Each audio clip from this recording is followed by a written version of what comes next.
Does this seem to you like everyone's just skimming these days? They just can't wait to get to the next social post or the next article, the next interesting article to check out. So when you're creating content for your business, how do you get noticed? Well, the solution is you write like a newspaper, you write for skimmers. All right, so let's talk about 3 ways that we can do that in our writing at our jobs. So let's start with the principle. The best advertising just tells the truth really, really well. It's not flowery, it's not fancy, it tells the truth. So let's talk about headlines. So the first point is headlines. How do you write good headlines? Well, first thing is you don't get flowery or cute. You just tell the truth and put it up there in the front, put it front and center. If you want to be clever, you can use strong verbs. You can summarize the whole article in the headline and then find a way to make the headline as short as possible while at the same time getting the point across. All right, what's number 2? Number 2 is the inverted pyramid. And newspapers use the inverted pyramid, and they have for years, to capture attention. So once they get the headline and they get you in with the headline, they take all the interesting content and put it at the top, just like a pyramid whose base is at the bottom. They invert the pyramid to put the interesting content in the first paragraph, the summary. So do you want to sound smart? Do you want to do this well? Well, you can still keep the controversy throughout the whole article. Just don't bury the information in the bottom of the article. It needs to be at the top. Okay, and then number 3 is use active voice.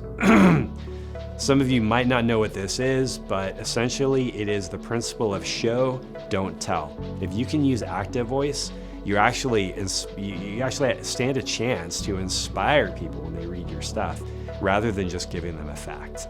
What do I mean by this?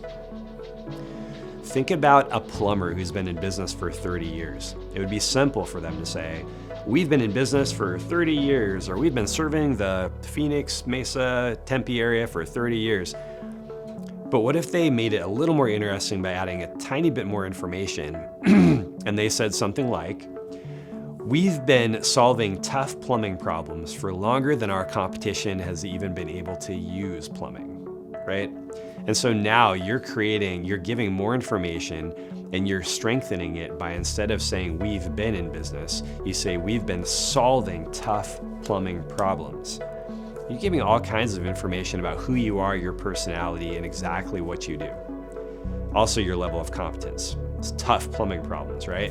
And so those are the main 3, but I'm gonna give you one more because this is something I wish I knew and I'm just now getting really good at, which is writing a crappy first draft. So it's tempting to try to blast through an article and perfect it. We're all time crunched and we want to get everything done quickly. And so we want to compress steps into one step.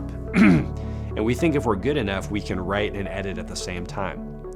And one of the tools that great writers use is they write a crappy first draft at the very beginning. The reason for this is that when you're editing, as you're writing, you're distracted. Your content suffers, your ideas suffer, your thinking suffers.